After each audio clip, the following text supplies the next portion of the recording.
unfathomably bold-faced lies depict a Fed desperate to promulgate a dead meme. Now, I wasn't planning on doing an audio blog this afternoon, particularly in light of the very long day I've already had, including writing an article this morning and taping an epic must-listen podcast with Kerry Lutz.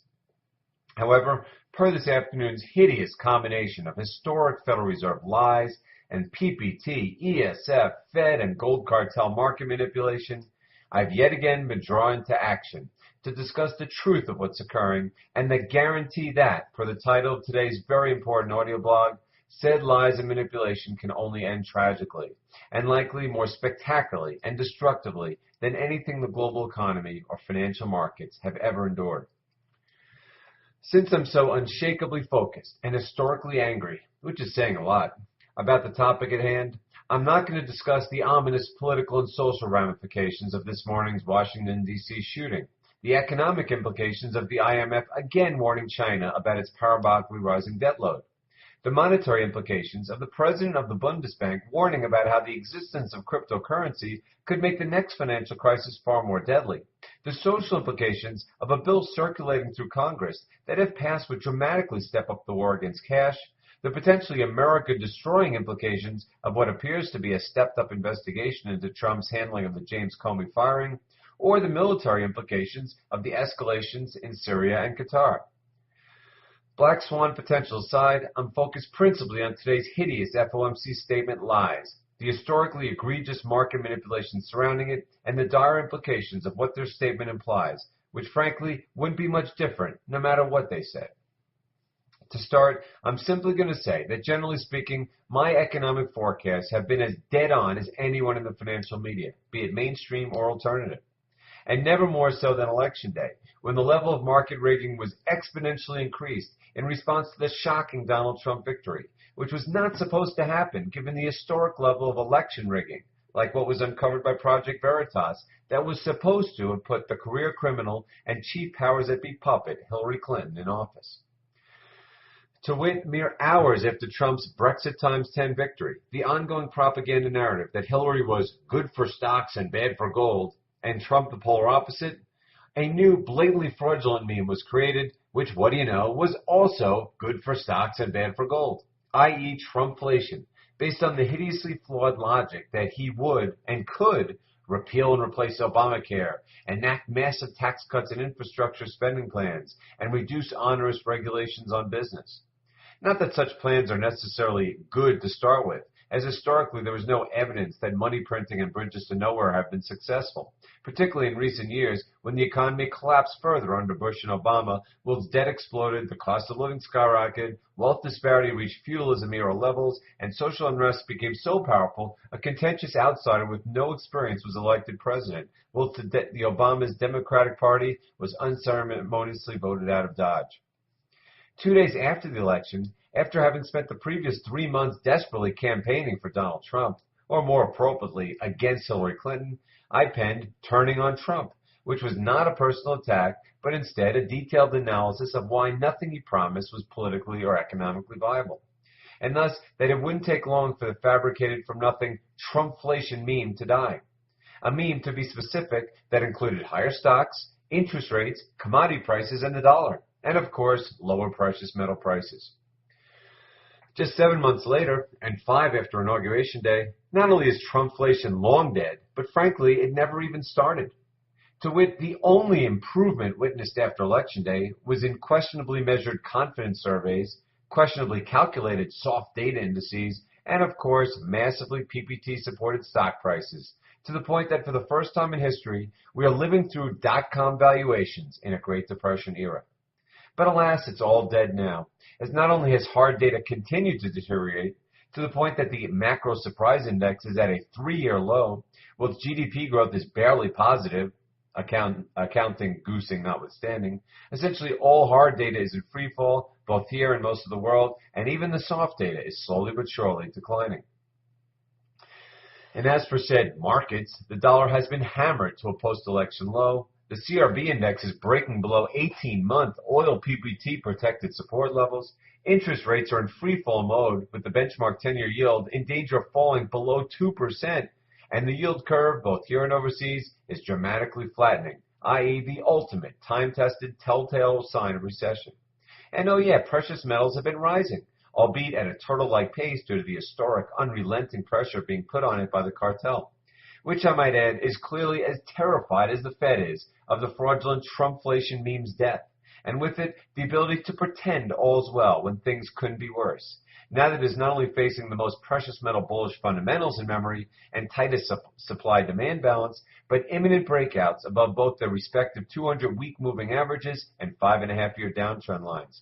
The former of which was breached to the downside during the April 2013 alternative currencies destruction raid, one day after Obama's first and only closed-door meeting with the too-big-to-fail bank CEOs, and the latter of which created in silver by May 2011's Sunday Night Paper Silver Massacre, and in gold, September 2011's Operation PM Annihilation 1, the egregiousness of which, in both cases, I'm not going to rehash here, given the vital importance of today's message and years of previous commentary already dedicated to perhaps the most vicious New York gold pool, as I call it, attacks ever. Economically speaking, this is unequivocally the lowest activity level since the Great Depression. Only this time, history's largest, most destructive fiat Ponzi scheme has replaced the gold standard, which combined with the hideous financial engineering technology invented by Wall Street, most of it coincident with the ill-begotten, ill-fated repeal of the Glass-Steagall Act in 1999, has yielded history's largest parabolically rising debt edifice, serially collapsing monetary purchasing power, and historic oversupply of essentially everything, from commodities to industrial capacity to governments themselves. This, as the global population has exploded to 7.4 billion people, most of them with little or no savings and assets, whilst history's ugliest demographic trends ensure plunging consumer demand for years, if not decades, to come, let alone amidst what will likely be a period of economic and financial retrenchment, or as Wall Street will euphemistically call it, deleveraging, unparalleled by anything in modern history, including the Great Depression. And did I mention that the aforementioned historic government stock and bond support, or as Wall Street will euphemistically call it, monetization, quantitative easing, and NERP and ZERP, has produced dot-com valuations in said Great Depression environment, setting the stage for, by far, the biggest financial collapse in global history, which in turn will yield an utter explosion in social unrest, political turmoil, and geopolitical tensions amidst an unprecedentedly polarized world in the late stages of socialist and/or communist destruction. In other words, as I put it in an article last week, history's best financial insurance policy, i.e. physical gold and silver, and similarly per an article penned this week, the forgotten precious metal platinum, has never been cheaper at a time when it has never been more necessary. Heading into today's most important ever FOMC meeting, which I'm sure you can tell I'm stating facetiously, essentially everything that could possibly contradict the Fed's dying recovery meme, and with it any rationalization to tighten monetary policy, when frankly most central banks are actively easing policy in far less dire economic and financial environments. To wit, the U.S. Macro Surprise Index plunged this very morning to a new 3-year low, ironically to just before the Fed theoretically ended QE3 in the fall of 2014, which I say equally facetiously, as there is not a doubt in my mind that not only has the Fed been the buyer of last resort of the massive Chinese, Japanese, Russian, and Saudi Treasury holdings the past 2 years, but of the U.S. stock market, likely in partnership with the President's Working Group on Financial Markets, i.e. the PPT. I mean, what part of the PPT's mandate to support stock in other markets does anyone not understand, particularly when other major central banks, like the Japanese and Swiss, are not just overt buyers, but major market-altering buyers? I mean, today alone, May retail sales reported to have unexpectedly plunged negative 0.3%, compared to expectations of a slight gain, as business inventories also declined 0.2%. Well, even the Fed-watched CPI unexpectedly came in negative 2. Not to mention, mortgage purchasing applications plunged, whilst mortgage refinancing activity surged, depicting perfectly how no one could afford to buy into today's historically inflated housing market, but are desperate to extract whatever remaining equity they still have, given historically weak economic activity, an historically weak job market, stagnant at best real wages, historically low savings, and historically high debt. This as oil prices crashed to nearly $44.50 per barrel on yet another horrific weekly inventory and production report, just as I had predicted would occur since the fraudulent oil PPT-supported production cut was announced last November. To that end, consider that it was 2 years ago that at $55 per barrel, Janet Yellen said the decline from $105 per barrel was not only a net positive for the economy, but a transitory event, before it ultimately plunged to $26 a barrel, leading to the ad hoc creation of said oil PPT, which undoubtedly was, and still is, albeit futilely, a U.S.-led effort to sustain prices high enough to prevent the implosion of the only industry to have produced high-paying jobs in the U.S. since the 2008 crisis, and to help its despotic, terrorism-sponsoring, human rights-degrading ally, Saudi Arabia. Not to mention to prevent the collapse of petrodollar demand, and with it, rapidly dying U.S. political, economic, and monetary hegemony. Speaking of transitory, consider the fact that it was just last week that the minutes of the May 3rd FOMC meeting, likely in my strong view, doctored to reflect current economic conditions and market movements, specifically said that most Fed governors wanted to see additional evidence that the recent economic weakness had been transitory before removing an additional monetary accommodation,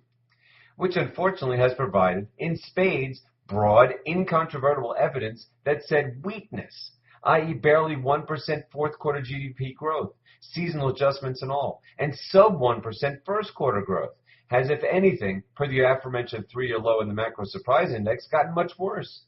I mean, every imaginable piece of hard data, from retail sales, i.e. the retail Armageddon, to restaurant traffic, capital goods orders, real wages, corporate productivity, debt accumulation, budget, capital and trade balances, inventory levels, particularly in heavily subprime-laden sectors like automobiles and energy, and even the BLS Goose employment report have not just been bad, but horrible. To the point that, while the entire world anticipated a 25 basis point rate hike solely due to the Fed's hubristic belief that it could pretend all's well simply by goosing stock markets to create that false impression, it was equally widely anticipated that the Fed would be forced to admit all is decidedly not well, to the point that perhaps it might include some modicum of truth in its policy statement, i.e. that economic growth is indeed slowing considerably, and thus it was considering an end to its LOL tight monetary policy. LOL, given that interest rates after 18 months of policy tightening remain at just 1%, whilst the Fed's vaunted $4.5 trillion balance sheet has still not been reduced by 1 penny. Not to mention the aforementioned off-balance sheet monetization of stocks and bonds, along with precious metal naked shorting that it wouldn't dare admit, but likely is in the hundreds of billions of dollars per year, if not more. As for me,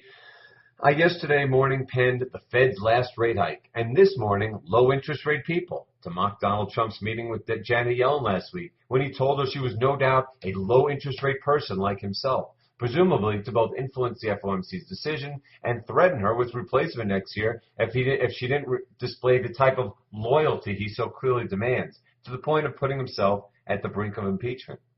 Of course, Yellen is worried about far bigger issues than her potential reappointment. As long before we get to February 2018, the economy will likely plunge into recession. And by recession, I don't mean the real recession we've been in since the 2008 crisis, but the accounting fraud goose GDP that continues to pretend the economy is growing, let alone on a real basis, making this triple LOL the second longest economic expansion of the 147 in America's 241-year history. And more damning than the recession itself, which ironically would commence just after the Fed started to finally, albeit pathetically and meekly, raise rates after holding them at zero for 7 years, while it's exploding its balance sheet from the pre-crisis level of roughly $800 billion to a $4.5 trillion monstrosity, holding the world's most toxic, historically overvalued assets, which I say in quotes as the bonds of a hopelessly insolvent government monetized at record valuations by a central bank printing press are as far from the definition of asset as one could possibly imagine, let alone the toxic mortgage-backed bonds that would be lucky to be sold for pennies on the dollar, as opposed to the par value they paid Wall Street criminals like Goldman Sachs for them, and the nano pennies they'd likely fetch in the open market today. Which, by the way, is exactly why the Fed would never dream of actually trying to sell them, as opposed to letting them mature, in which case they can simply pay themselves the balances, given that the issuers are the federal government itself and federal government-owned Fannie Mae and Freddie Mac, i.e. the biggest Ponzi scheme in history, run by history's biggest financial criminals. To that end, her historic Julius Caesar-like hubris is on full display for an increasingly U.S. skeptical and more than ever U.S. hating and U.S. dollar hating world to see in trying to convince 7.4 billion people that the collapsing U.S. economy, as opposed to all others, none of which sport 20 trillion of on-balance sheet debt, 5 trillion off-balance sheet, 100+ billion of unfunded liabilities, and who knows how many trillions of derivatives exposure, is not only strong but growing, and in need of significant monetary tightening. Even if what used to go as significant now means taking rates in the best case scenario to half of the average rate of the past 70 years over the next 3 years, and no more than a tenth in real terms when considering the hyperbolic money printing that supported it. Let alone if said inflation were published honestly, as opposed to today's statistically disfigured, politically goosed figures that have easily understated inflation by 5 percentage points annually for at least 2+ decades. Unquestionably, the reason she pretends to be so confident, which in and of itself is laughable given how cautiously she chooses her praise, how little facts she presents to support it, how many contingencies she hedges with, said confidence with, and how she never admits anything's wrong and always finds someone or something else to blame, is because she believes the historic manipulation of any and all financial markets by the PPT, ESF, BIS, gold cartel, and the Fed's open market operations themselves can not only mask the hideous reality enough to forestall consequences, but actually enable it to be grown out of. Yes, Janet, the next $1 trillion of government-issued, Fed-monetized debt will undoubtedly do the trick, causing growth so explosive that debt can be paid off at much higher interest rates. Real wages will surge, industrial capacity explode, and the middle class will be restored to financial health. Not to mention the increasingly large lower class, which cumulatively has essentially zero savings and a 75% plus dependence on government entitlements, which of course will justify today's dot-com stock and bond valuations, as well as the lowest inflation-adjusted gold and silver prices and lowest platinum to gold ratio and nearly the lowest silver to gold price ratio in history at a time no less when demand is quantitatively near its all-time high, with gold prices at or near all-time highs in essentially all non-dollar currencies. Above ground available for sale inventories are unquestionably at their all-time lows, and supply is unequivocally in decline, likely for years to come. Heading into today's meeting, the world universally anticipated a 25 basis point interest rate hike. Although if you'd ask anyone why, they'd be hard-pressed to give an answer, as the only actual reason, contrary to thousands of years of cumulative human knowledge, is the Keystone Keynesians on the FOMC board told them so.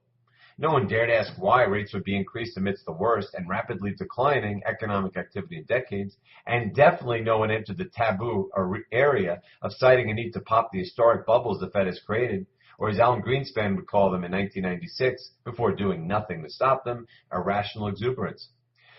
I mean, just last month, the Fed warned of excessive financial market valuations. However, no one managing other people's money would dare say anything other than the stock Wall Street answer that the economy is growing, earnings are set to explode, and valuations are reasonable, particularly given the hockey stick-like growth they relentlessly anticipate.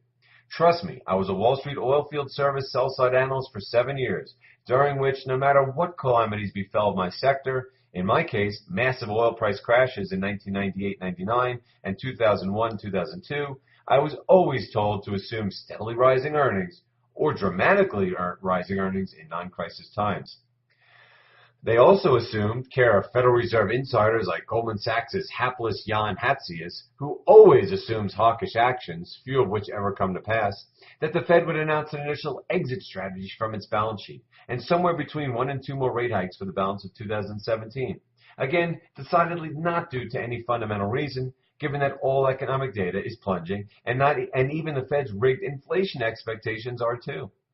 As for me, for what I wrote in yesterday's The Fed's Last Rate Hike, which I still strongly believe post-FOMC statement to be the case, and today's low interest rate people, for the first time in years, I actually thought the Fed might feel compelled to share a modicum of truth, not due to a mea culpa of any kind, of course, but rather because purporting that all's well would be such an egregiously blatant lie, it would be nearly impossible to say it with a straight face. As while you can fool some of the people some of the time, particularly those incented to turn a blind eye, like the aforementioned portfolio managers who are rapidly losing clients due to a decade-long inability to outperform blatantly rigged markets, in which a handful of large-cap stocks massive central bank fostered gains offset the losses of thousands of non-monetized issues, you can't fool all the people all the time, particularly those with an incentive to learn the truth, as well as the Fed's rapidly growing cadre of mortal political, economic, and monetary enemies. Going into the 2 o'clock p.m. Eastern Standard Time publication window, gold and silver were up strongly, following the massively dovish retail sales, CPI, and wholesale inventory reports mentioned earlier. Gold's gain was, as usual, capped at exactly 1.0% by a 10 o'clock a.m., i.e. key attack time number 1, Cartel Herald algorithm. But by 2 o'clock p.m., it was still up $9 per ounce, at $12.77 per ounce, $3 above the 5.5-year downtrend line. While silver was up 35 cents per ounce or so, at $17.25 per ounce, just 50 cents from its 200-week moving average of $17.75 per ounce. Interest rates had been bombed to post-election lows, with the benchmark 10-year yield down to roughly 2.12%, while the dollar index at 96.5 or so was at a fresh 8-month low. The Dow Jones propaganda average was, of course, unchanged, as literally no news of any kind is allowed to take it lower, particularly when the Fed's open market operations desk is in action at, yes, 10 o'clock a.m., as it was today, to create yet another dead ringer support algorithm. And then it came, at which point precious metal prices initially surged, along with treasury bonds, and of course the stock market, as anything the Fed says, no matter what it says, is equity bullish. But then precious metal prices start to dip, as the dollar barely crept higher, as if the dollar index, a meaningless proxy of the dollar-euro exchange rate, means anything anyway, whilst interest rates barely rose, and the stock market sat inertly. Massive government intervention notwithstanding, the usual post-Fed reaction was back again, of the aforementioned anything the Fed says is good for bonds, great for stocks, and horrible for gold. Frankly, I was in shock before I even saw the statement, given how, aside from the morning's horrific precious metal boosting economic data, I didn't feel it possible that the Fed could make any hawkish statements, given the current historically ugly economic and political environment. Not that cheap talk or pathetically inadequate actions, like raising rates to 1% when real inflation is closer to 5%, is bad for gold to start with. Not to mention as precious metals have not only risen after all 3 rate hikes so far, but literally bottomed the very day rate hikes started in December 2015. However, as mostly government-programmed HFT algorithms pounce on precious metals when a handful of carefully selected buzzwords are inserted into said statement, it matters very much what words the Fed uses. As for said words, even I have never been so awestruck at, per the title of today's audio blog, the unfathomably bold-faced lies listed in the statement, quite obviously depicting a Fed desperate to promulgate the, for all intents and purposes, dead meme of economic recovery, growth, and optimism. Which is why, yet again, I feel the need to list such gross deformations of the truth, starting with information received since the Federal Open Market Committee met in March indicates that the labor market has continued to strengthen even as growth in economic activity slowed, was changed to information received since the May meeting indicates the labor market has continued to strengthen and that economic activity has been rising moderately so far this year. So, just 1 week after the worst jobs report in years, in which not only were May's numbers terrible, including the second lowest labor participation rate on record and massive full-time job layoffs, but March's and April's were revised dramatically downward as well. But the labor market is still continuing to strengthen? As for the second part, how much more ambiguous can growth in economic activity slowed to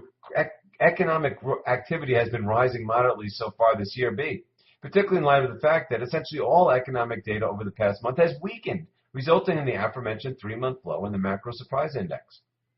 Next, job gains were solid on average in recent months, and the unemployment rate declined, was changed to job rates have moderated, but have been solid on average since the beginning of the year, and the unemployment rate has declined. Translation, job gains have not been solid in recent months, so we reverted to the more upwardly rigged jobs numbers from earlier this year. In other words, a decidedly negative change for anyone listening carefully, or better yet, witnessing reality.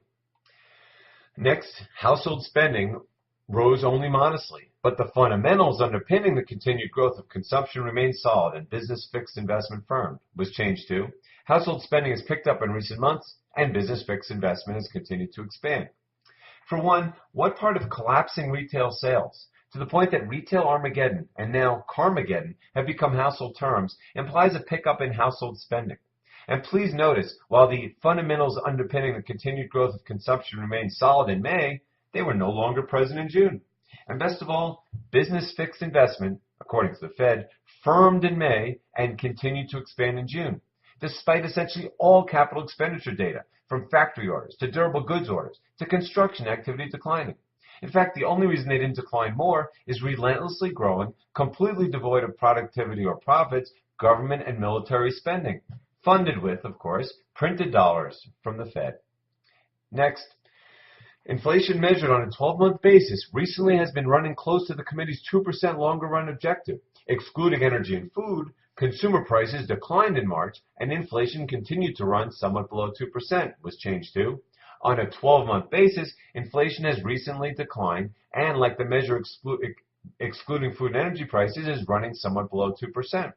In other words, the inflation they so desperately desire to prove the economy is improving declined in the last month, at least per the massively understated figures the BLS publishes, to pretend the Fed is not hyperinflating and deprive senior citizens of the cost of living increases their measly Social Security payments so rightfully deserve.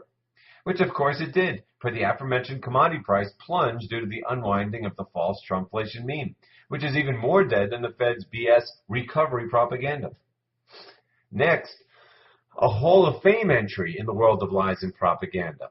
as the committee views the slowing in growth during the first quarter as likely to be transitory and continues to expect that, with gradual adjustments in the stance of monetary policy, economic activity will expand at a moderate pace, labor market conditions will strengthen somewhat further, and inflation will stabilize around 2% over the medium term. Was changed to, the committee continues to expect that, with gradual adjustments in the stance of monetary policy, economic activity will expand at a moderate pace, and labor market conditions will strengthen somewhat further. Inflation on a 12-month basis is expected to remain somewhat below 2% in the near term, but to stabilize around the committee's 2% objective over the medium term. In other words, the Fed admitted, hallelujah, that the slowing of growth in the first quarter was not transitory, which according to the minutes of the May 3rd meeting, which were released last week, it should have prevented the Fed from removing any more accommodation, according to their own words. Moreover, they admitted inflation is running lower than expected, which again should have prompted them to avoid raising rates. But don't worry, over the Fed's eternally ambiguous medium term, inflation will, thank God, rise to 2%, according to the rigged CPI data they utilize, of course. Next, yet another mega dovish change, i.e., near-term risks to the economic outlook appear roughly balanced. The committee continues to closely monitor inflation indicators and global economic and financial developments, was changed to near-term risks to the economic outlook appear roughly balanced, but the economy is monitoring inflation developments closely. Amazing. So relative to a month ago, during a period in which, say, Chinese manufacturing has plunged to recessionary levels, the Fed no longer feels the need to even monitor global economic and financial developments. And finally, after announcing the rate hike from a range of 0.75% to 1% to a range of 1% to 1.25%, the committee currently expects to begin implementing a balance sheet normalization program this year, provided that the economy evolves broadly as anticipated. This program, which would gradually reduce the Federal Reserve security holdings by decreasing reinvestment of principal payments from those securities, is described in the accompanying addendum. Thus, asserting that if the economy evolves broadly as anticipated, note use of the ambiguous word evolves, as opposed to what real people would say, i.e. improves. It will not sell treasuries and mortgage-backed bonds, as per above no one would buy them at current rate prices, but no longer reinvest the proceeds after maturity. Again, if this is done, there is no timetable for when, and if so, it will be started out in tiny increments of as little as $10 billion per month on a $4.5 trillion portfolio. In other words, buying more time, so they can pray for the absolution that will never come, i.e. an improving economy, and hopefully enable the PPT, gold cartel, ESF, and other market riggers to maintain stability whilst the fake news MSM and Wall Street analysts describe such lies as hawkish, optimistic, and whatever other fraudulent buzzwords are chosen to activate said market rigging algorithms. By day's end, following such blatantly dovish, but arrogantly, fraudulently packaged as hawkish comments, they actually turned gold's $9 per ounce gain into an $8 per ounce loss, whilst erasing all of silver's 35-cent per ounce gain. Incredibly, Treasury bonds surged at the close, taking yields to new post-election lows, validating exactly what I am saying and exactly why actual people should be buying physical precious metals hand over fist, which I might add is exactly what they did today at Miles Franklin. And as for stocks, they miraculously surged from the day's lows with just 15 minutes left in the day via a prototypical Hail Mary algorithm that dramatically reduced the Nasdaq's losses, whilst enabling the Dow Jones Propaganda Average to close up 46 points. And don't worry about oil's massive 4% decline to $44.50 per barrel. I mean, what bad could possibly come of it? Geez, I've penned 9 pages already, and it's still 8 o'clock p.m. And what do you know? Gold is back up to $12.65 per ounce, and silver $17 per ounce. I mean, if I had a nickel for every time precious metals were smashed directly after an FOMC statement for effect and to generate pro-Fed anti-gold commentary, only to surge the following day when the FOMC statement is forgotten, I'd be a very rich man. We'll see what happens tomorrow, but if it is a big update for precious metals, it would not surprise me one bit. And finally, before I go, a note about the latest cryptocurrency mini crash. Just 3 days after Bitcoin hit a new all-time high of $3,000, and number 2 Ethereum, which I have zero interest in, $420. Again, I cannot emphasize enough my belief that cryptocurrencies will one day form the base of a new government-excluded monetary system, in which precious metals will continue to do what they've always done best, i.e., provide the best storage of value and financial insurance protection the world has ever known. To that end, I last year espoused that precious metals and Bitcoin would be the twin destroyers of the fiat regime. However, unlike precious metals, which have little, if any, material downside risks if stored safely, the road to cryptocurrency's inevitable endgame will be, if not long, extremely bumpy and dangerous. Thus, when viewing the latest Bitcoin scaling debate fears, which may or not resolve shortly and or peacefully, it can't be more obvious how risky they are as investments, no matter how bullish one is on the long-term outlook. And as for the other 1,000-plus cryptos with little or no track records, products, or even use cases, the only words to best describe them, particularly in light of how difficult they can be to buy and sell, is caveat emptor to the nth degree. Well, that's enough for now, as at some point I need to rest, not to mention tape this epic podcast. Hopefully, the point has been made crystal clear that the Fed, the gold cartel, and the powers that be in general are so terrified by the imploding mess they've made, they are literally resorting to outright lies to buy themselves a last few inches of can-kicking space, which I assure you won't last forever, particularly for those trying to suppress precious metals at all-time low prices.